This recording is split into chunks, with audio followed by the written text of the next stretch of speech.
নমস্কার বন্ধুরা, কেমন আছো সবাই? আশা করি সবাই খুব ভালো আছো। আমরা যে সিরিজটা চালাচ্ছিলাম জিকে জিএসের ডাব্লিউবিসিএস, এসএসসি, রেল এবং অন্যান্য আদার স্টেট এক্সাম, সেই সংক্রান্ত বিষয়ে আজকে আমাদের first class modern Indian history. দেখো, মডার্ন ইন্ডিয়ান হিস্ট্রি বা আধুনিক ভারতকে যদি আমরা দেখতে চাই, তাহলে আধুনিক ভারত বলতে আমরা বেসিক্যালি মনে করি যে ইংরেজদের ভারতবর্ষে আগমন এবং সেখান থেকে ভারতের স্বাধীনতা লাভ পর্যন্ত। কিন্তু ইতিহাস বা হিস্ট্রি, হিস্ট্রি বেসিক্যালি হিস্ট্রি একটা ইন্টারকানেক্টেড বিষয়। History interconnected.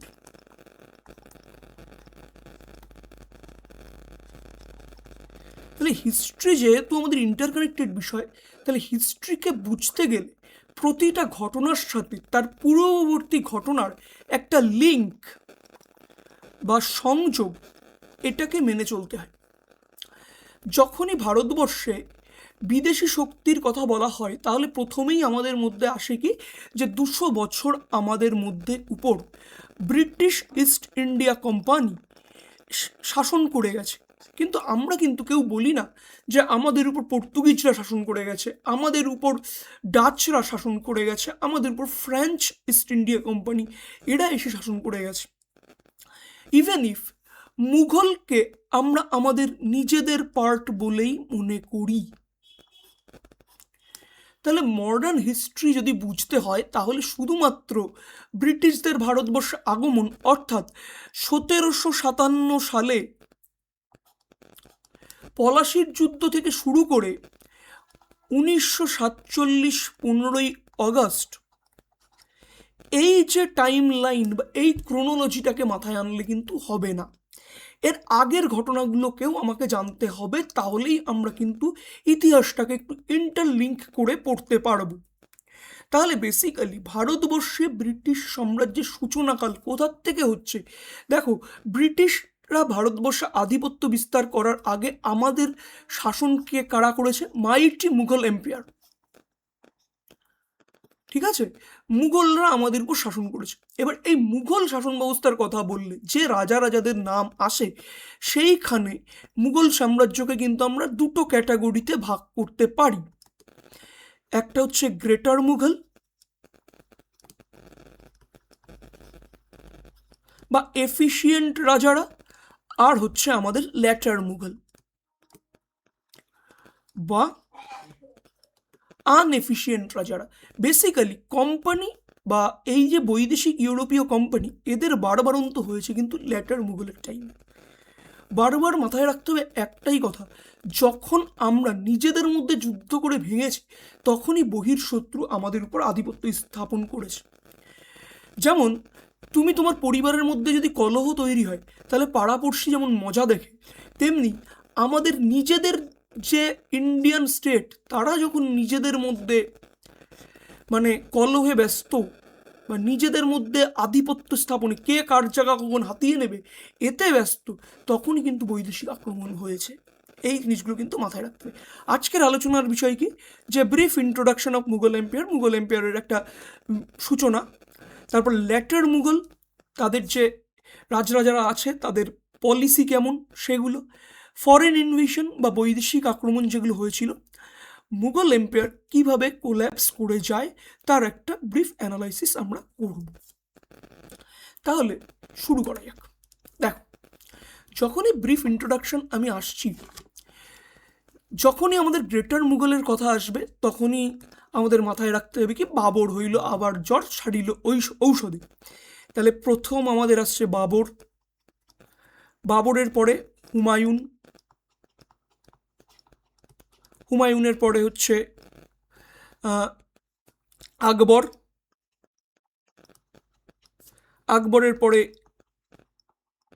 জাহাঙ্গীর, জাহাঙ্গীরের পরে শাহজাহান, অ্যান্ড দেন আমাদের ঔরঙ্গজেব আলমগীর।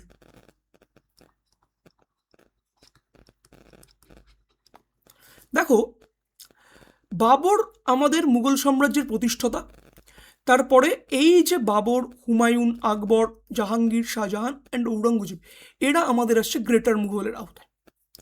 ইভেন ইফ ঔরঙ্গজেবের টাইমে মুঘল এম্পায়ার তার সর্বোচ্চ সীমা অতিক্রম করে গেছে। ইভেন সমগ্র উত্তর ভারত এবং দক্ষিণ ভারতের কিছু অংশেও কিন্তু ঔরঙ্গজেবের আধিপত্য বিস্তার লাভ করেছে। এবং এই ঔরঙ্গজেবের টাইমেই আমাদের কি হচ্ছে, মুঘল সাম্রাজ্য কিন্তু পতনের দিকে এগোচ্ছে ধীরে ধীরে। কেন?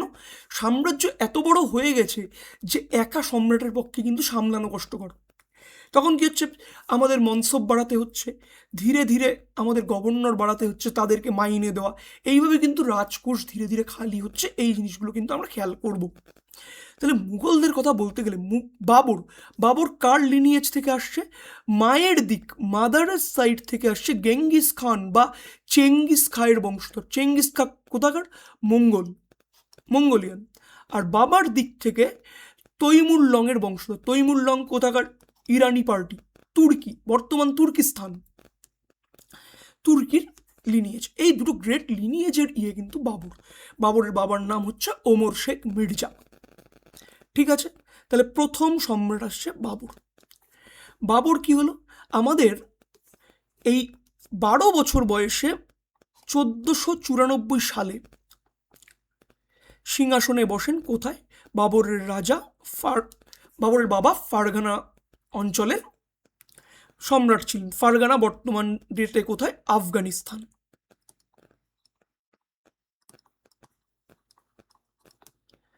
এবং ধীরে ধীরে 1504 আস্তে আস্তে সে কাবুল দখল করে। আর ভারতবর্ষে কি হয়েছিল? লোদি বংশের শেষ সম্রাট ইব্রাহিম লোদিকে 1526 সালে পানিপথের প্রথম যুদ্ধে পরাজিত করে। ঠিক আছে, এবং মাইটি মুঘল এম্পায়ার কিন্তু প্রতিষ্ঠা করেছে।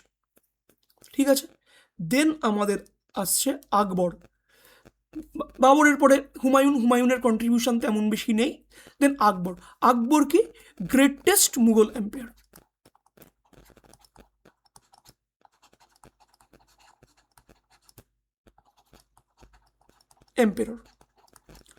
দেখো, ইতিহাসে আমরা 3 জনের আগে কিন্তু দ্য গ্রেট লিখি। কার কার আগে লিখি আমরা সবাই জানি, যে আলেকজান্ডার দি গ্রেট,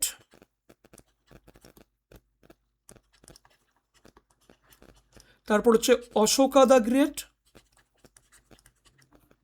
আর হচ্ছে আকবর দ্য গ্রেট। এদেরকে গ্রেট বলার কারণ এই নয় যে এরা মহৎ কিছু করে গেছে। এদেরকে গ্রেট বলার কারণ একটাই, যে অন্যান্য সম্রাটদের তুলনায় এরা কিছু আলাদা করেছে, এর জন্য গ্রেট বলা হচ্ছে। অশোককে গ্রেট বলার কারণ অশোক পরে বুদ্ধিস্ট হয়, দেন নানা সেবা প্রতিষ্ঠানমূলক কাজ করেছেন, মানে কলিঙ্গ যুদ্ধের পরে তার মনোদশার পরিবর্তন হয়েছে, তার জন্য অশোককে আমরা দ্য গ্রেট বলছি। আকবরকে দ্য গ্রেট বলছি কেন? তিনি সাম্রাজ্যটাকে কনসলিডেট করেছেন, যেটা বাবর বা হুমায়ুন কিন্তু করতে পারেনি। হুমায়ুন তো তার রাজত্বই বা কতক্ষণ করেছে? খুব বেশিক্ষণ করতে পারেনি, শের শাহের আক্রমণের কারণে এদিক ওদিক পালিয়ে বেরিয়েছে। ঠিক আছে, তারপর দেখো, দেন শাহজাহানের কন্ট্রিবিউশন আমরা জানি। এই সময় শাহজাহানের টাইমে মুঘল সাম্রাজ্যে কী হচ্ছে, শিল্প স্থাপত্যের কিন্তু বিস্তার হচ্ছে, যে তাজমহল তিনি তার প্রিয় বেগম মমতাজ মহলের নামে তৈরি করেছেন। শাহজাহানের পরে যার টাইমে কি হয়েছে, যে আমাদের মুঘল এম্পায়ার কিন্তু পুরো ভারতবর্ষ জুড়ে ছড়িয়ে গেছে। যে আমি এখানে একটা উপরে ভারতের ম্যাপ দেওয়া আছে, যে এই যে সমগ্র উত্তর ভারত থেকে শুরু করে দাক্ষিণাত্যের কিছু অঞ্চল পর্যন্ত ঔরঙ্গজেবের কিন্তু শাসন কায়েম ছিল। ঔরঙ্গজেব 6th এম্পায়ার এবং one of the greatest empire. তার ডাকনাম কি? তার ডাকনাম হচ্ছে আলমগীর 1। 1658 থেকে 1707 খ্রিস্টাব্দ অবধি তিনি মুঘল সাম্রাজ্যের সম্রাট ছিলেন। এবং তিনি কি করেছেন? রিলিজিয়াস বয়কট ছিলেন, মানে কট্টর মুসলিম ছিলেন। এই রিলিজিয়াস পলিসির কারণে ঔরঙ্গজেবের টাইমে রাজপুতদের সাথে তার রিলেশন খারাপ হয়। রাজপুতদের সাথে রিলেশন খারাপ হচ্ছে। দক্ষিণাত্যে হিন্দু সাম্রাজ্যের একদম তখন সবে সবে ওঠা কারা? মারাঠা। আমরা জানি ছত্রপতি শিবাজির পরে সম্ভাজি, তারপর শাহুজি, তারপর তো পেশোয়াদের সাম্রাজ্য শুরু হচ্ছে। এই জিনিসটা কিন্তু আমরা জানি। তাহলে মারাঠারা উঠছে, মারাঠার সাথে কিন্তু ঔরঙ্গজেবের একটা দীর্ঘকালীন সংঘর্ষ চলছে। তাহলে এই দীর্ঘকালীন সংঘর্ষে যদি সংঘর্ষ চালাতে হয়, যদি ব্যাটেল চালাতে হয়, তাহলে কি দরকার? মানি দরকার। মানি যদি দরকার হয়, মানি কোথার থেকে আসবে? রাজস্ব বা ট্রেজারি থেকে আসবে। তাহলে এই ট্রেজারি তখন কিন্তু খালি হতে শুরু করেছে। ঠিক আছে, দেখো বলা আছে যে রিলিজিয়াসলি ঔরঙ্গজেব ইনটলারেন্ট, বাইগট, তারপর হচ্ছে নন কনসিলিয়েশন, মাফির কোনো দিক নেই, আয়রন হ্যান্ডলি রুল করতো ঔরঙ্গজেব। তারপর দেখো কি কি করেছে, মানে একজন খুব দক্ষ অ্যাডমিনিস্ট্রেটর অবশ্যই ছিলেন। অত বড় সাম্রাজ্যটাকে ঔরঙ্গজেবের পরবর্তীতেও টিকিয়ে রাখা সম্ভব হতো যদি ঔরঙ্গজেব আলমগীরের মতো সম্রাট থাকতো, কিন্তু ঔরঙ্গজেবের পরে যে সম্রাটরা এসছে তারা ইনএফিশিয়েন্ট, ইনকেপেবল। ঠিক আছে, কোথায় কোথায় ইনভেশন করে? বিজাপুর, গোলকোন্ডা, নর্থ ইস্ট, এইসব জায়গায় কিন্তু তিনি এক্সপেনশন করছে, এবং তার টাইমেই কিন্তু ডাউনফল শুরু হয়েছে। ঠিক আছে, এবং মুঘল সাম্রাজ্যের ডাউনফল আলটিমেটলি 1857 আমাদের মহাবিদ্রোহের পরে কিন্তু সম্পূর্ণরূপে সেটা ইস্ট ইন্ডিয়া কোম্পানি বা ইংরেজদের হাতে চলে যায়। তাহলে ঔরঙ্গজেবের মৃত্যুর পরে কি হচ্ছে? ঔরঙ্গজেবের মৃত্যুর পরে তার তিন সন্তান কে কে আছে? ঔরঙ্গজেব মারা গেলেন কত? 1707। 1707 ঔরঙ্গজেব মারা গেলেন। ঔরঙ্গজেবের তিনজন সন্তান কে কে? মুয়াজ্জম বড় ছেলে, 2 নম্বর হচ্ছে মোহাম্মদ আজম, আর 3 নম্বর হচ্ছে কামবাক্স।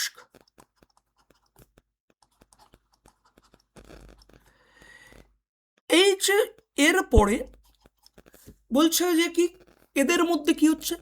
মুঘলদের মধ্যে দেখো অন্যান্য সাম্রাজ্যে কি হচ্ছে, যে সাকসেশনের একটা রুল আছে, সাকসেশন রুল আছে। কি রুল?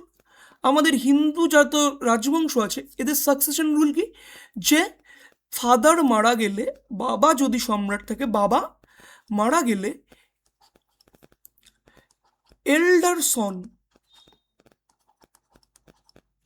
বা এল্ডেস্ট সন, এল্ডার নয় এল্ডেস্ট, সব থেকে বড় ছেলে গদি পাবে। কিন্তু মুঘলদের টাইমে কিন্তু এই কনসেপ্টটা আমাদের নেই। তাহলে সাকসেশন শুরু হচ্ছে। সাকসেশন শুরু হওয়ার মধ্যে কি হচ্ছে, যে ঔরঙ্গজেবের বডিকে রেখে দিয়ে এদের মধ্যে সিভিল ওয়ার শুরু হচ্ছে, নিজেদের গৃহযুদ্ধ। আজম শাহ 3 মাসের জন্য রুল করছে। এই আজম শাহ বা মোহাম্মদ আজম এবং কামবশকে পরাজিত করে বাহাদুর শাহ বা মুয়াজ্জম সিংহাসনে বসলেন। মুয়াজ্জম সিংহাসনে বসছেন। তাহলে মুয়াজ্জম সিংহাসনে বসে টাইটেল নিলেন কি? বাহাদুর শাহ। বাহাদুর শাহ 1। বাহাদুর শাহ 1 কি করলেন? সিংহাসনে বসার পরেই ইনি আয়রন হ্যান্ড রুলটাকে তুললেন। কার? ঔরঙ্গজেবের। আয়রন হ্যান্ড রুলটাকে বাতিল করলো। তাহলে আয়রন হ্যান্ড রুল বাতিল করার পরে তিনি একটু কি হচ্ছে, প্যাসিফিক পলিসি আনছেন, রিলিজিয়াস টলারেন্স দেখাচ্ছেন। ঠিক আছে, রিলিজিয়াস টলারেন্স কাদের সাথে দেখাচ্ছে? দেখো বলছে compromise and conciliation with other rulers, মানে অন্যান্য রাজাদের সাথে শান্তি চুক্তি করা ঠিক করছে। যেখানে ঔরঙ্গজেবের টাইমে রাজপুতরা খেপে গেছে, মারাঠারা খেপে গেছে, এদেরকে একটু সন্তুষ্টি দেওয়ার চেষ্টা চালাচ্ছে। ঠিক আছে, আর ইনি কি করছেন? ইনি নিজের ধনরত্ন বেশ আরামসে বিলিয়ে ঠিলিয়ে দিচ্ছেন, কারণ শাসনভার তো চালানোর ক্ষমতা নেই। এর কারণে কোথায় কি হচ্ছে তার উপর কিন্তু এর কোনো মানে কি বলবো খোঁজ খবর রাখারাখির বালাই নেই। তার জন্য একজন হিস্টোরিয়ান ছিল মুঘল কোর্টে, কাফি খান। কাফি খান কি করছে, যে বাহাদুর শাহকে নাম দিচ্ছে শাহ এ বেখবর। বেখবর মানে কি, যে কোনো খবর টবর আমি রাখি টাকি না, ঠিক আছে। তিনি প্যাসিফিক পলিসি মারাঠাদের সাথে রাখলো, রাজপুতদের সাথে রাখছে, রাজপুত, তারপর রোহিল্লা চিফ এদের সাথে রাখছে, ঠিক আছে। রোহিল্লা চিফদের মধ্যে একজনের নাম আসবে চূড়ামান রাও।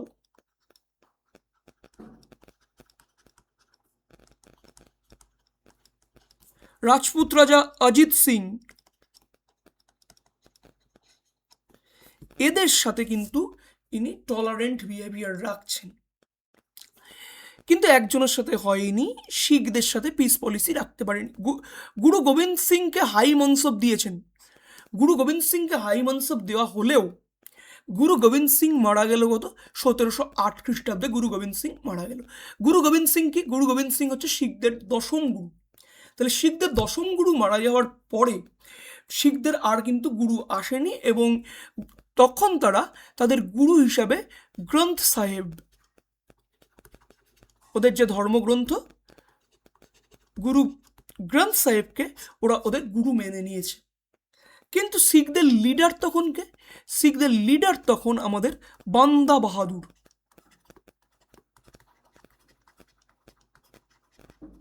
বান্দা বাহাদুর কিন্তু গোবিন্দ সিংকে যেমন হাইমনসব দেওয়া হয়েছে, কিন্তু বান্দা বাহাদুর কিন্তু এদের অধীনত্ব স্বীকার করে নেয়নি, যার ফলে শিখদের সাথে কিন্তু মানে পিস পলিসিটা সফল হলো না।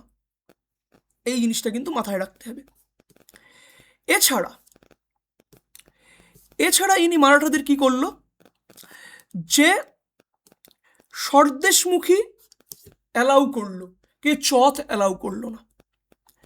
চথ স্বদেশমুখী কি? চথ স্বদেশমুখী হচ্ছে এক ধরনের ট্যাক্স, যে মারাঠারা যদি কোনো একটা স্থান দখল করে তাহলে সেইখান থেকে তারা যে ট্যাক্স নেয় সেটা হচ্ছে চথ এবং স্বদেশমুখী। এর মধ্যে একটা হচ্ছে ট্যাক্স আর একটা হচ্ছে সারচার্জ। তোমরা কমেন্ট বক্সে বলো কোনটা ট্যাক্স কোনটা সারচার্জ, ঠিক আছে। এছাড়া দেখো জাইগির দেওয়া হতো। জাইগির বেসিক্যালি কি বলছে, land assign to the official, revenue goes to the official, মানে রেভিনিউ কালেকশনের জন্য মুঘলদের দরবার থেকে কিছু অফিসিয়ালকে কিছু ল্যান্ড দেওয়া হতো। এই ল্যান্ডটাকে আমরা বলছি কি জাইগির ল্যান্ড, এবং সেই ল্যান্ডের উপর একজন গভর্নর থাকবে, যে সেখান থেকে ট্যাক্স আদায় করবে, কিছুটা নিজের এক্সপেন্স রেখে বাকিটা ট্রেজারিতে দিয়ে দেবে। চথ, মারাঠারা যেই স্থান দখল করছে সেখান থেকে 1/4 ট্যাক্স তারা নিত, আর 10% রেভিনিউ কালেকশন নিত, যেটা হচ্ছে স্বদেশমুখী। এইটা হলো। আর কি, এই তো বললাম যে র্যাকলেস গ্র্যান্ড এবং জাইগির প্রমোশন, এইগুলো হচ্ছে বাহাদুর শাহ দেওয়া শুরু করেছে, যার জন্যই তো বললাম যে কাফি খান তাকে কি বললো, শাহ এ বেখবর। এই কথাগুলো কিন্তু মাথায় একটু রাখতে হবে। ওকে, নেক্সট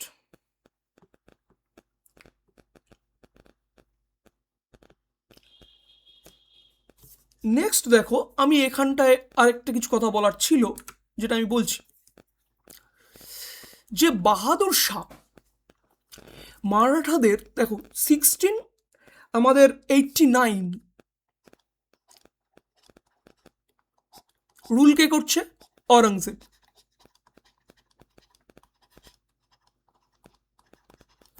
অরঙ্গজেব যখন রুল করছে, অরঙ্গজেব কি করলো? অরঙ্গজেব তখন হচ্ছে ছত্রপতি শিবাজির যে পুত্র সম্ভাজি মহারাজকে কিন্তু নিজের কাছে বন্দি রেখেছে, এবং সম্ভাজি মহারাজ মারা যাওয়ার পরে শাহুকে বন্দি রেখেছে। শাহু কিন্তু 1689 থেকে শুরু করে 1707 ঔরঙ্গজেবের মৃত্যু অবধি বন্দি ছিল, ঠিক আছে।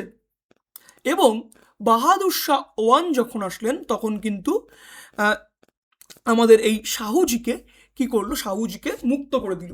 শাহুজিকে মুক্ত করার উদ্দেশ্য এই নয় যে মারাঠাদেরকে আধিপত্য দেওয়া হোক, উদ্দেশ্য কি, গৃহযুদ্ধ বাঁধানো। কেমন গৃহযুদ্ধ বাঁধানো? কি, যখন ভাই ভাই লড়বে পড়শি এসে মজা নেবে, একদম পরিষ্কার বাংলা কথা। যে সম্ভাজি মহারাজের যখন অ্যাবসেন্ট, তাহলে ছত্রপতি শিবাজি এর দুজন পুত্র, একজন হচ্ছে আমাদের সম্ভাজি, আরেকজন হচ্ছে রাজারাম। সম্ভাজি মহারাজের ছেলে হচ্ছে শাহু বন্দী, রাজারাম মারা গেছে। রাজারামের যে বিধবা পত্নী তারাবাই হচ্ছে শাহুজির অ্যাবসেন্সে মারাঠা সাম্রাজ্য তার পুত্রের হয়ে শাসন করছিল। শিবাজি রাজে ওয়ান, তাহলে শিবাজি রাজে ওয়ান যখন রাজত্ব করছে, সেই মুহূর্তে শাহুজিকে ছেড়ে দেওয়া মানে মারাঠা সর্দারদের মধ্যে কি একটা দল তারাবাইয়ের দিকে যাবে, একটা দল শাহুজির দিকে আসবে, যার ফলে এদের মধ্যে কিন্তু ইন্টারনাল ওয়ার হবে, এবং সেটাই ঘটলো। কিন্তু আলটিমেটলি একটা পিস পলিসির মাধ্যমে বা পিস ট্রিটি এগ্রিমেন্টের মাধ্যমে কি হলো, এই শাহুজি এবং তারাবাইয়ের মধ্যে একটা সমঝোতা হলো। তারাবাই কোলাপুর থেকে রাজত্ব করবেন,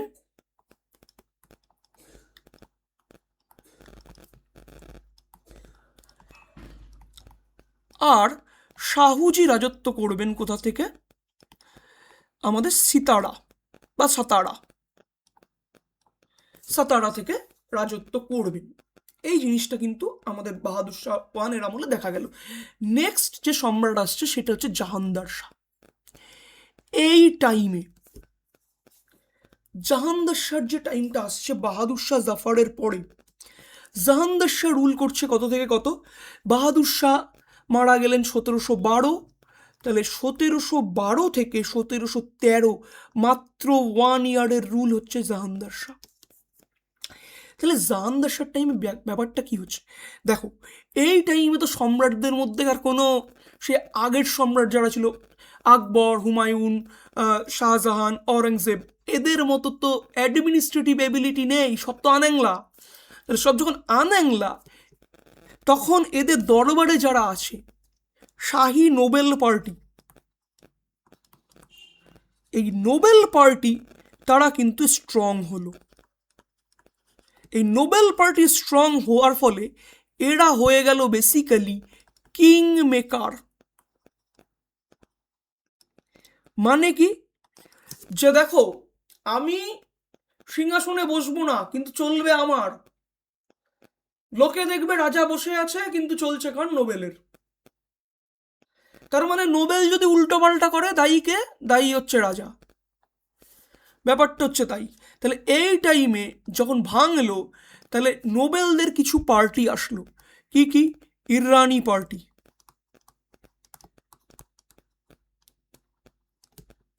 তুর্রানি পার্টি,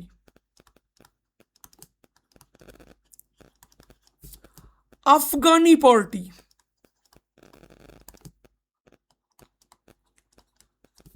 হিন্দুস্তানি পার্টি,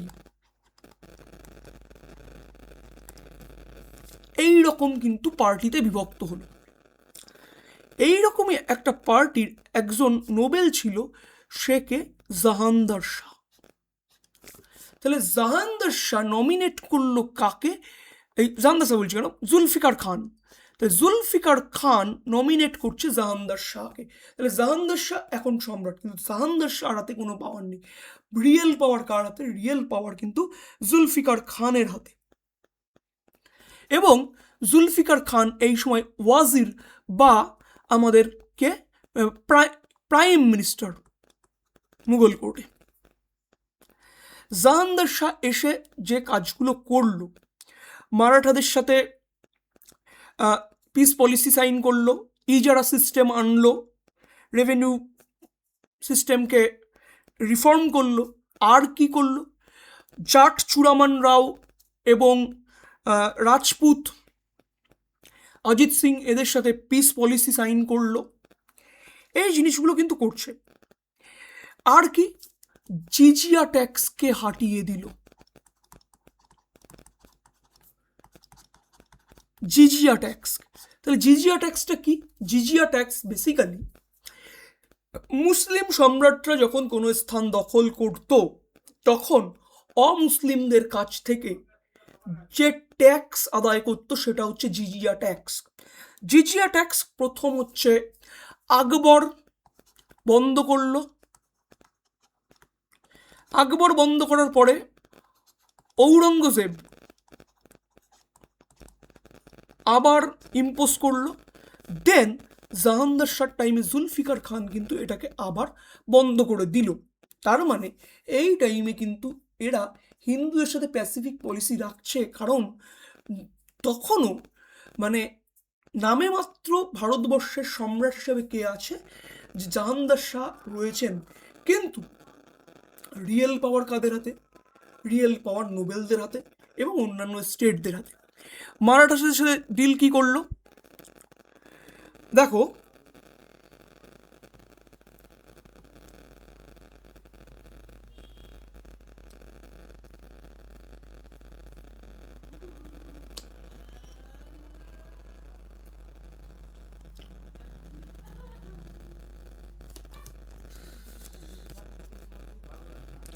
সতেরোশো ৭১ খ্রিস্টাব্দে দাউদ খান পান্নি এবং শাহুজি মহারাজের মধ্যে একটা পিস এগ্রিমেন্ট সাইন হয় এবং ডেকান বা দক্ষিণাত্য থেকে দুটো ট্যাক্স, চথ এবং স্বদেশমুখী, এই দুটো ট্যাক্স কালেক্টের অধিকার কিন্তু মুঘলরা অফিসিয়ালি মারাঠাদের দিল। কিন্তু ট্যাক্স কালেকশন কারা করবে? মুঘল অফিসিয়ালরা করবে। ইজারা সিস্টেম আনলো। ইজারা সিস্টেম বেসিক্যালি কি? Revenue farming. ঠিক আছে, মানে কি বলছে, এই ইজারা সিস্টেমে কি হতো, একজন ব্যক্তিকে বা গভর্নরকে বা কাউকে একটা জমির পরিমাণ লিজে দেওয়া হতো এবং এই লিজে দেওয়া হলে একটা ফিক্সড অ্যামাউন্ট মুঘল ট্রেজারিকে রিটার্ন করতে হবে রেভিনিউ হিসাবে। ঠিক আছে, ওকে।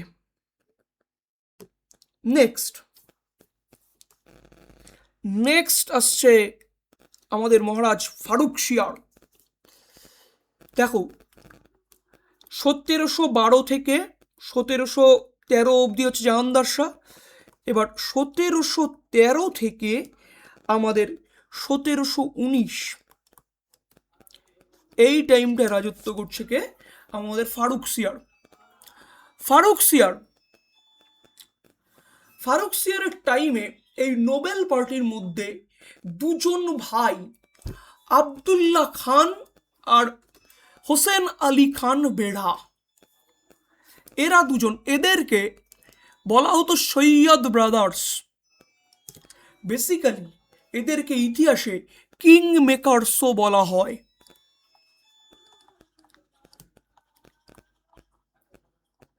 এই কিং মেকার্সরা কাকে মেরে দিল?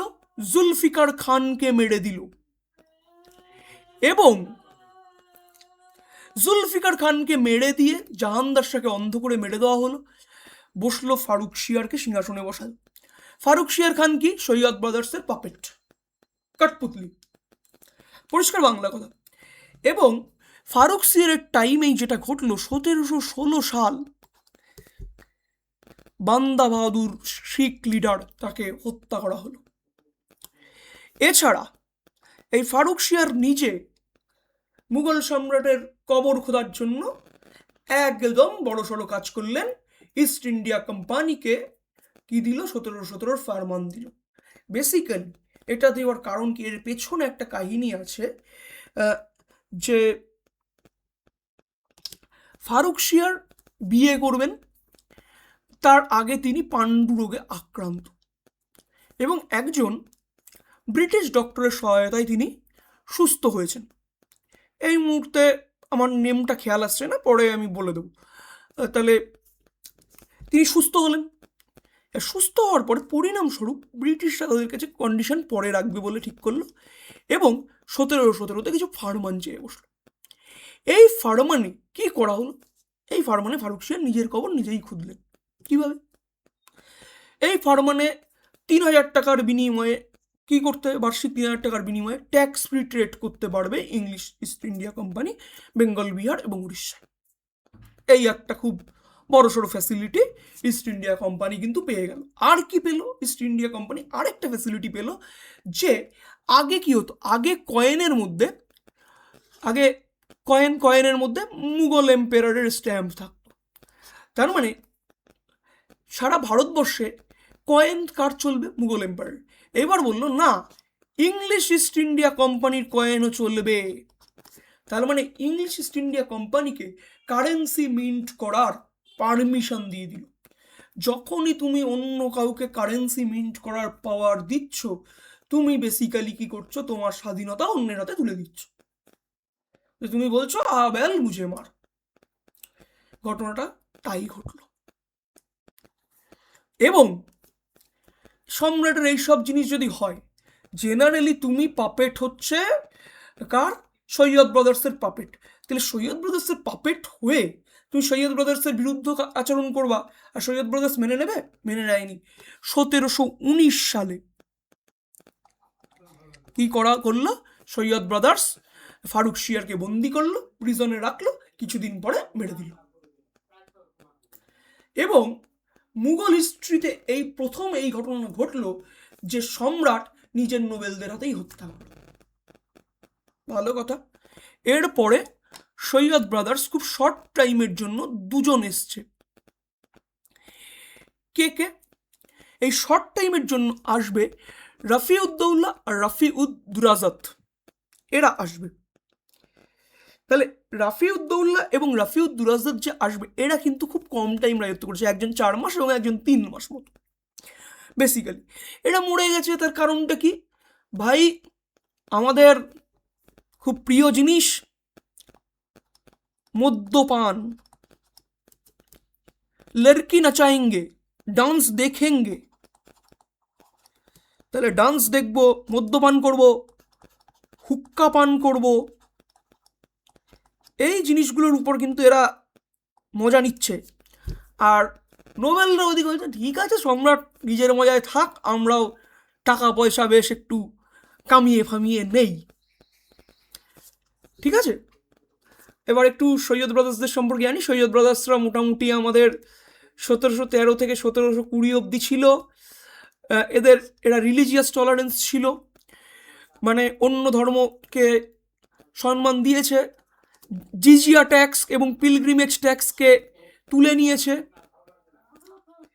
ঠিক আছে, শাহুর সাথে এগ্রিমেন্ট করেছে, চত এবং স্বদেশমুখী ডেকান প্রভিন্সের 6টা প্রভিন্সে প্রদান করা হয়েছে।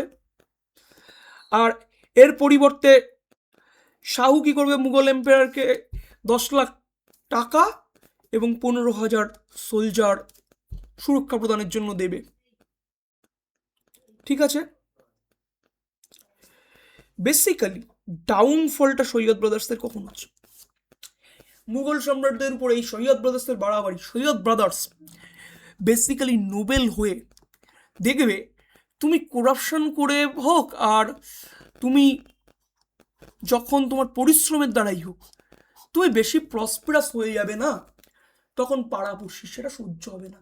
মুঘল সম্রাটদের মধ্যে সৈয়দ ব্রাদার্সের এই পপুলারিটি অন্য নোবেলদের সহ্য হয়নি। তারা এই সৈয়দ ব্রাদার্সের বিরুদ্ধে কনস্পিরেসি বা ষড়যন্ত্রে লিপ্ত হয়েছে। এবং মুঘল সম্রাট ঔরঙ্গজেবের টাইম থেকে মুঘল নোবেলের মধ্যে একজন ফেমাস পার্সোনালিটি ছিলেন, যার নাম কি? কমরউদ্দিন সিদ্দিকী। কমরউদ্দিন সিদ্দিকী, যাকে বলা হচ্ছে কি নিজাম উল মুলক। নিজাম উল মুলক, এই নিজাম উল মুলক বা কমরউদ্দিন সিদ্দিকীর সহায়তায় কাদের সাথে? বালাজি বিশ্বনাথ পেশওয়ার সাথে মিলে কি করলেন, সৈয়দ ব্রাদার্সকে মেরে দিলেন। মেরে দেওয়া হলো সৈয়দ ব্রাদার্সকে। এর পরে রুল কে করবে? রুল করতে আসছে মোহাম্মদ শাহ। মোহাম্মদ শাহর টাইমিং কত? 1748, প্রায় 30 বছর রাজত্ব করেছেন। লেটার মুঘলদের মধ্যে ইনি সবচেয়ে বেশি রাজত্ব করেছেন। আবার এনার কীর্তি খুব ভালো কীর্তি। কেন ভালো কীর্তি? এ লোকের আবার কিছু আসতো না। মদ্যপান করা, সুরাপান করা, গানা বাজনা শোনা, মেয়েদের ডান্স দেখা, হুক্কা পান করা, এইসব জিনিসই করত। মানে টাইমের জন্য যা দরকার সেই গুণাবলীর একটাও মোহাম্মদ শাহর মধ্যে নেই। বেসিক্যালি ইনি হচ্ছে পাপেট কিং।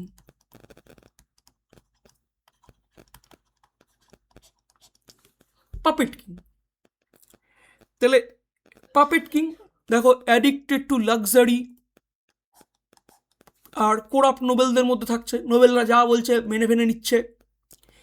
এতে তিতিবিরক্ত হয়ে গেছিলেন কে? তিতিবিরক্ত হয়ে গেছিলেন নিজাম উল মুলক আশাফজাহ। কেন? কারণ সম্রাটের, দেখো এ তো নিজে মশগুল রয়েছে, কিন্তু নিজাম উল মুলক আশাফজাহ, নিজাম উল মুলক, একে আশাফজাহ টাইটেল দিয়েছে কে? মোহাম্মদ শাহ। বেসিক্যালি একটা কথা বলা হয় যে নিজাম উল মুলক নিজেকেই আশাফজাহ বলছে, তা মোহাম্মদ শাহ বলছে ঠিক আছে ইনি হচ্ছে আশাফজাহ। তা এই নিজাম উল মুলক আশাফজাহ কি হলো, যে সম্রাটের উপর তিতিবিরক্ত হয়ে গেছে। কেন? উনি চাইছে এফিসিয়েন্ট রুল, আর এলোক মদ্যপান, সুরাপান, মেয়েদের নাচ দেখা, এসবে ব্যস্ত। এর জন্য ইতিহাসে এনাকে নাম দেওয়া হয় রঙ্গিলা। তাহলে এই রঙ্গিলার এই ব্যবহারে নিজাম উল মুলক আলটিমেটলি 1724 সালে মুঘল কোর্ট ত্যাগ করলো। ত্যাগ করে হায়দ্রাবাদে গিয়ে নিজের সাম্রাজ্য স্বাধীনভাবে প্রতিষ্ঠা করছেন। আমরা বলি না হায়দ্রাবাদের নিজাম,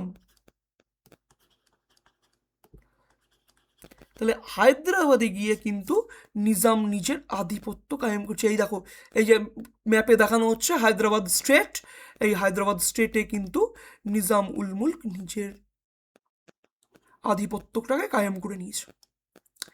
এই ঘটনাগুলো ঘটতে থাকছে এবং এনারই টাইমে 1700 এক্সাক্ট যদি আমি বলি, একটু দাঁড়াও, 1736-38 এই টাইমটুকুর মধ্যে ফাইটার পেশোয়া বাজিরাও ওয়ান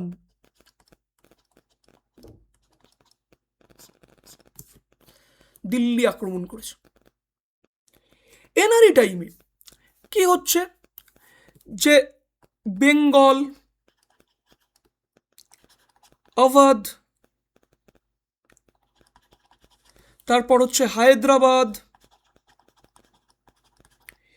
এই সকল স্টেটগুলো নিজেদের স্বাধীন রাজ্যে পরিগণিত করছে। মানে এরা কিন্তু কি করছে, নিজের অটোনমি কায়েম করছে, কিন্তু বাপ হিসাবে বলছে না আমাদের বাপ হচ্ছে মুঘল সম্রাট, কিন্তু আমরা এই সব জায়গায় নিজেদের মতো শাসন করব।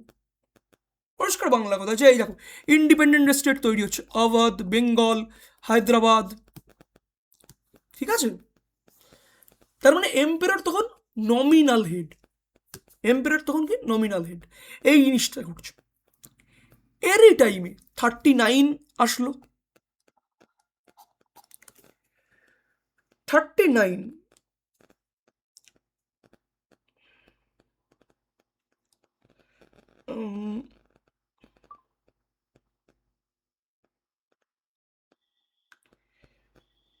39-এ বেসিক্যালি নাদির শাহ ইনভেশন করলো পার্সিয়ান এম্পায়ার, ঠিক আছে। 39 না 38, 1738 নাদির শাহ কিন্তু দিল্লি আক্রমণ করলো এবং ব্যাটেল অফ কার্নালে মোহাম্মদ শাহ রঙ্গিলাকে পরাজিত করলো, পিকক থ্রোন, কোহিনূর ডায়মন্ড এগুলো কিন্তু নিজের সাথে নিয়ে চলে গেল। আমরা এগুলো একটু পরে ইন ডিটেলস দেখবো। দেন আমাদের আসছে কে, দেন আমাদের নেক্সট রুলার মোহাম্মদ শাহর পরে, এরপর পরপর আরও 3জন puppet ruler, Ahmad Shah, Alamgir two, Shah Alam two. এদের সম্পর্কে অত বেশি আমাদের ঘাটার দরকার নেই, শাহ আলম টুটা আবার ইম্পর্টেন্ট। আহমদ শাহ একজন ইনএফেক্টিভ রুলার।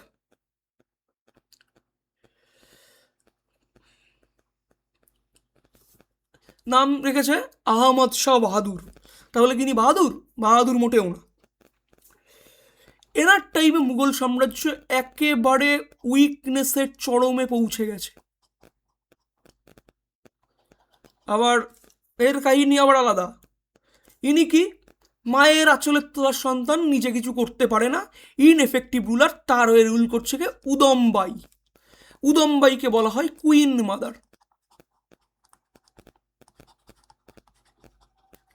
এর আবার প্রেমের সম্বন্ধ আছে কার? জাভেদ খানের সাথে। ঠিক আছে, জাভেদ খানকে, জাভেদ খান হচ্ছে একজন নটোরিয়াস ইউনাচ,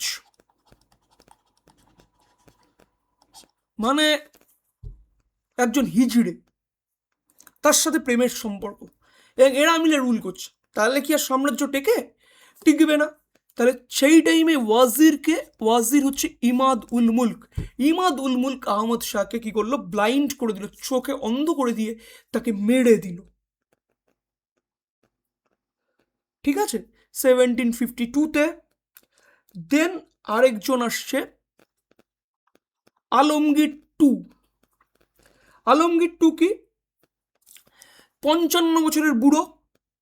এর বাবা কে ছিল? এর বাবা হচ্ছে জাহানদার শাহ, ফারুক শেরের আগে ছিল জাহানদার শাহ। তাহলে জাহানদার শাহর ছেলে আজিজ উদ্দিন ইমাদ উল মুলকের সহায়তায় কি হলো? সিংহাসনে বসলো এবং মূল ক্ষমতা কার হাতে? ইমাদ উল মুলকের হাতে। এবং ইনি সিংহাসনে উঠে টাইটেল নিল হচ্ছে আলমগীর টু। আর এর টাইমেই কি হচ্ছে? এর টাইমেই কিন্তু ব্যাটেল অফ পলাশি হচ্ছে। 1757, টাইমিংটা দেখো, 1754-1759। দেন রুল করতে আসছে কে? শাহ আলম। শাহ আলম টু। এই শাহ আলমের মধ্যে কিছু এবিলিটি ছিল, কিন্তু ততদিনে মুঘল সাম্রাজ্যের যা পতন হবার তা কিন্তু হয়ে গেছে। শাহ আলমের টাইমিং কত? 1759-1806। এই টাইমে যে ঘটনাগুলো ইম্পর্টেন্ট সেগুলোকে একটু খেয়াল রাখতে হবে। যে 1764 কি ঘটলো? Battle of boxer. আমরা এটা পরে পড়বো। ব্যাটেল অফ বক্সার কার মধ্যে হচ্ছে? ব্যাটেল অফ বক্সার বেসিক্যালি দেখো, 1757 পলাশির যুদ্ধ হলো। 1757-তে পলাশির যুদ্ধে কি ঘটলো? 1757 পলাশির যুদ্ধে বেসিক্যালি বাংলার নবাব ইস্ট ইন্ডিয়া কোম্পানির হাতে হেরে গেল। এই হারটা অবধারিত ছিল, কেননা বাংলার নবাবের যে পরিষদের মধ্যে কারা আসছে? জগৎ শেঠ, আমির চাঁদ, তারপর হচ্ছে মির্জাফর, ঘাসেটি বেগম, এরা বিট্রে করেছে। রায় দুর্লভ বিট্রে করে রবার্ট ক্লাইভের সাথ দিয়েছে, যার ফলে এই পরাজয়টা কিন্তু অবধারিত ছিল। কেন? তার কারণ হচ্ছে নবাব সিরাজদৌল্লাও কিন্তু খুব একটা এফিশিয়েন্ট রুলার ছিল না। তিনি রুলার অবশ্য বেঙ্গলের ছিল, কিন্তু তাকে তার পরিষদ পছন্দ করছে না। এবং মির্জাফরের লোভ ছিল যে আমি বেঙ্গলের সম্রাট হব, এবং এই বিষয়টা ইংরেজরা কিন্তু বুঝতে পেরেছিল, এবং মির্জাফরকে কিন্তু প্রলোভন দেখানো হয়েছিল যে আমরা যদি নবাবকে হারাতে পারি তোমাকে সিংহাসনে বসানো হবে। কাদ্দু কাটেগা সপ্পে বাটেগা, কাদ্দু কাটেগা সপ্পে বাটেগা। হ্যাঁ, কাদ্দু কাটলো, সিরাজদৌল্লা হারলো, কিন্তু সপ্পে কি বাটলো না। বেসিক্যালি যেই মির্জাফর সিংহাসনে বসেছে, এবার ইংরেজরা নিজেদের আসল রূপ দেখাচ্ছে যে তুমি আমাদের পাপেট, পয়সা দাও। তো বারবার যদি পয়সা দিচ্ছে, জমিদারি দিচ্ছে, জায়গিরদারি দিচ্ছে, সব ইংরেজদের দিয়ে যাচ্ছে, মীর জাফর বলছে আমি হাঁপিয়ে উঠেছি, আমার দ্বারা আর হচ্ছে না। দেন ইংরেজরাও বুঝে গেছে। এর মধ্যে মীর জাফর আর একটা কাজ করেছে, যে তিতি বিরক্ত হয়ে ডাচদের সাথে হাত মিলিয়েছে, ডাচদের সাথে হাত মিলিয়ে ইংরেজদের সাথে লড়তে গেছে এবং ইংরেজরা কাছে পরাজিত হয়েছে। ইংরেজরা মীর জাফরকে হাঁটিয়ে দিয়েছে, দিয়ে সিংহাসনে বসিয়েছে কাকে? মীর কাসিমকে। মীর কাসিমকে সিংহাসনে বসানোর পর, মীর কাসিম কিন্তু একজন এবেল রুলার ছিল। যদি আলীবর্দী খানের পরে বাংলার কারো এবিলিটি ছিল, সেটা মীর কাসিমের ছিল। কিন্তু মীর কাসিমেরও টাইমিং বড় খারাপ। বলে না, মানুষের মধ্যে এবিলিটি আছে কিন্তু তার টাইমিংটা বড় খারাপ, তার সময় খুব বাজে যাচ্ছে, তার এবিলিটির কোনো দাম থাকে না। মীর কাসিমেরও কিন্তু ক্ষেত্রে তাই ঘটল। মীর কাসিম বুঝলো, মীর কাসিম বুঝে যেটা করলো, যে মুর্শিদাবাদ থেকে রাজধানীটাকে মুঙ্গেরে নিয়ে গেল, মানে যাতে ইংরেজদের ধরাছোড়ার আওতায় বাইরে যাওয়া যায়। মুঙ্গের কোথায়? বর্তমান বিহারে। এবার মুঙ্গের থেকে তিনি ধীরে ধীরে কি করলেন, যে শাহ আলম টু এর সাথে ট্রিটি করলো, বলছে মাই বাপ, তুমি মুঘল সম্রাট, তোমাকে সবাই মানে, আমিও মানি, তুমি আমাদের সাথে হাত লাগাও। আর ওদিকে অবধের রাজা তখনকে সুজাউদ্দৌলা, তাদের সাথে হাত করলো, করে ব্রিটিশের সাথে লড়াই করলো ব্যাটেল অফ বক্সার। তা ব্যাটেল অফ বক্সারে কিন্তু পরাজিত হলো। ব্যাটেল অফ বক্সারে পরাজিত হয়েছে। ব্যাটেল অফ বক্সার যখন পরাজিত হয়ে গেল, তখন এই সুজাউদ্দৌলার অবধ তো বেঁচে গেল, অবধ বেঁচে গেছে, তাই না? অবধ বর্তমান যেটা উত্তরপ্রদেশ, ইউপি, অবধ বেঁচে গেছে। কেন? অবধকে কিন্তু ক্লাইভ অ্যানেক্স করতে চায়নি, তার কারণ অবধকে অ্যাজ এ বাফার স্টেট রেখে দিতে চেয়েছে। তার জন্য অবধের কিন্তু তেমন বেশি ক্ষতি হয়নি। ক্ষতি সব থেকে বেশি হয়েছে মীর কাসিম। মীর কাসিম থেকে পথ থেকে সরে গেল। মীর কাসিমের কিন্তু শেষ জীবন রাস্তায় রাস্তায় কেটেছে এবং সে খুব খতরনাক এবং দুঃখজনক মৃত্যু তার হয়েছে।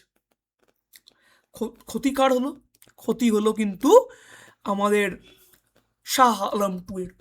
শাহ আলম টুকে বললো বাবা ব্রিটিশরা, যে তুমি আমাদের সাথে যুদ্ধ করেছো, সুতরাং ভালো কথা, আমাদের যুদ্ধে অনেক ক্ষয়ক্ষতি হয়েছে, টাকা পয়সা দেবে, দাও টাকা পয়সা দাও।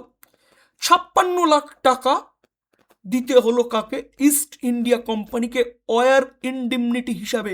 কার আওতায়? ট্রিটি অফ এলাহাবাদের আওতায় 1756 সালে। আর কি? আর এই শাহ আলম টুকে বলা হলো যে তুমি দিল্লির সিংহাসন ছাড়ো, তোমাকে আমরা একটা বার্ষিক পেনশন দেব 30 লাখ টাকার, এবং তুমি কারা এবং এলাহাবাদে গিয়ে থাক। পরিষ্কার বাংলা কথা। কিন্তু এইভাবে সময়টা গেল, সময়টা আসলো কোথায়? একদম দেখো, আমাদের 1765 সাল, দেন চলে আসছে 1772 সাল। কত বছর টাইম? একদম পাক্কা 6 বছর পর। 6 বছর পর মারাঠা সম্রাট, মারাঠা একজন সর্দার মহাজ্জি সিন্ধিয়ার সহায়তায় শাহ আলম টু দিল্লিতে আসলো। ভালো কথা, আসলো। এবং দিল্লিতে আসার পরে তিনি শাসন করছে, কিন্তু তখন আর তার তত পাওয়ার নেই। 1788 সাল আস্তে আস্তে গুলাম কাদের কি করলো? শাহ আলম টুকে অন্ধ করে দিল। 1703 সালে ব্রিটিশদের কাছে মহাজ্জি সিন্ধিয়া পরাজিত হলো, মারাঠা পরাজিত হলো, এবং শাহ আলম টু আবার ব্রিটিশদের ক্যাপচার্ড হলো এবং তিনি ব্রিটিশ প্রোটেকশনের আন্ডারে এবং পেনশনার হয়েই থাকলেন। এই ঘটনাগুলো কিন্তু শাহ আলম টু এর আমলে ঘটছে। তাহলে এই জিনিসটা যখন ঘটছে, তারপর নমিনেট পাওয়ার রয়েছে। মানে কি? তখন কিন্তু Monarch symbol of political only, তার কোনো অ্যাডমিনিস্ট্রেটিভ পাওয়ার নেই। অ্যাডমিনিস্ট্রেটিভ পাওয়ার কার হাতে? অ্যাডমিনিস্ট্রেটিভ পাওয়ার এখন সম্পূর্ণ ব্রিটিশ ইস্ট ইন্ডিয়া কোম্পানির হাতে। ওকে,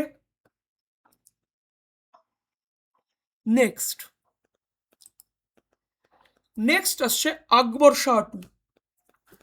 আকবর শাহ টু রুল করছে কত থেকে?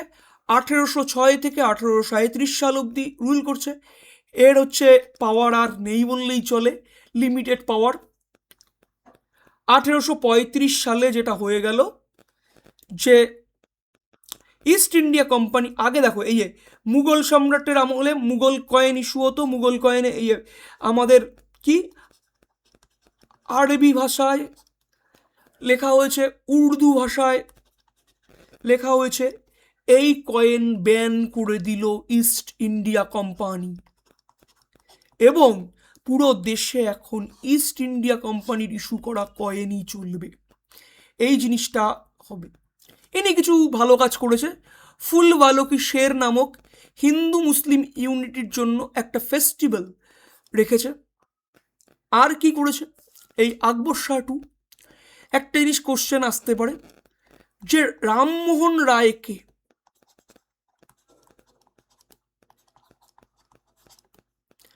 রাজা উপাধি কে দিয়েছে?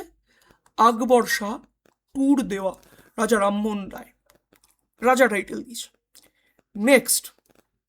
নেক্সট আরেকজন রুলার, আর মুঘল সাম্রাজ্য নেই। 1837 থেকে 1857 পর্যন্ত কে রাজ্য করছে? বাহাদুর শাহ টু। ইনি আবার কি করতো?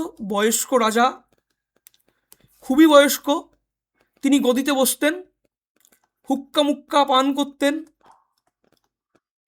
ডান্স দেখতেন। আর কি করতো? জাফর নামে ছদ্মনামে কবিতা লিখতেন। এই তখন তার কাজ বেঁচে আছে বেসিক্যালি। আমরা পরবর্তীতে পড়ব রিভোল্ট অফ 1857।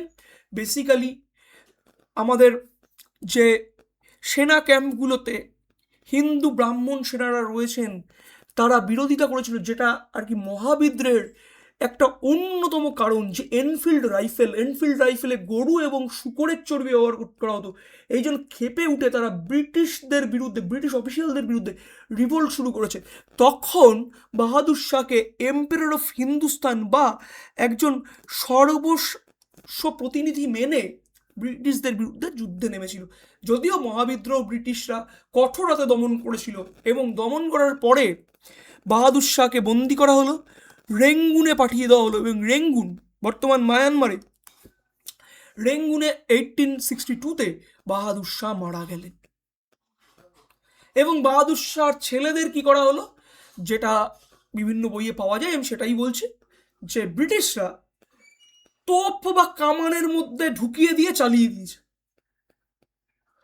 কত খতরনাক মৃত্যু এখানে ঘটেছে, এই জিনিসটা কিন্তু একটু মাথায় রাখতে হবে। দেন নভেম্বর 1, 1858 কি হলো? কুইন ভিক্টোরিয়ার ডিক্লারেশন আসলো যে officially Mughal empire or the end. এইবার শাসন করবে কারা? ইংলিশ কোম্পানি, বা আমাদের ইংলিশ ইস্ট ইন্ডিয়া কোম্পানি বলা ভুল, এখন কুইন রুল আমরা পলিটিতে পড়েছিলাম, বা ক্রাউন রুল আমাদের চালু হবে। এই ঘটনাগুলো কিন্তু ঘটছে। তার মানে বেসিক্যালি মুঘল এম্পায়ারদের ইনএফিসিয়েন্সির জন্যই আমরা কিন্তু ব্রিটিশদের কবলে এসেছি। এরপরে আমাদের একটু জায়গা দেখতে হবে যে ফরেন ইনভেশনগুলো কোন টাইমে কিভাবে ঘটছে। দেখো, ঔরঙ্গজেব বা আলমগীরের টাইমে আমরা যদি একটু ভারতের ম্যাপকে কনসিডার করি,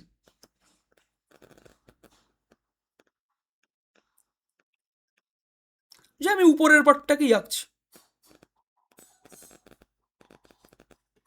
যে এই যে পোর্শনটা, এই পোর্শনটা কোন সাইডে আসছে? নর্থ ওয়েস্ট সাইডে। তাহলে এই নর্থ ওয়েস্ট সাইডটা বেসিক্যালি কি? নর্থ ওয়েস্ট সাইডটা সবসময় ফরেন ইনভেশনের একটা কি পয়েন্ট। কারণ কি? দেখো, ঔরঙ্গজেব অবধি রুলাররা কি ছিল, এফিশিয়েন্ট ছিল। তারা কিন্তু নর্থ ওয়েস্টের কাছেই আমার দিল্লি অবস্থিত, তাহলে এই নর্থ ওয়েস্টের জায়গাটায় কিন্তু বর্ডার সিকিউরিটিতে তারা ধ্যান দিয়েছে, দেয়নি কারা, ঔরঙ্গজেবের পরবর্তী শাসকরা। তা যখন ধ্যান দেয়নি, এইখানে দুটো টেরেইন আছে, একটা খাইবার পাস আর একটা হচ্ছে বেলান পাস। এই খাইবার পাস এবং বেলান পাস দিয়ে সব সময় ইতিহাসের যত ফরেন ইনভেশনগুলো ঘটেছে। একটা ফরেন ইনভেশন আমরা দেখতে পাবো পার্সিয়ান এম্পায়ার নাদির শাহ। নাদির শাহ কি করছে, আফসারিদ ডাইনেস্টি এস্টাবলিশ করছে। আফসারিদ ডাইনেস্টির তিনি কিন্তু রুলার ছিল 1737 টু 1747 অবধি, এবং 1739-এ উনি ভারত আক্রমণ করলেন।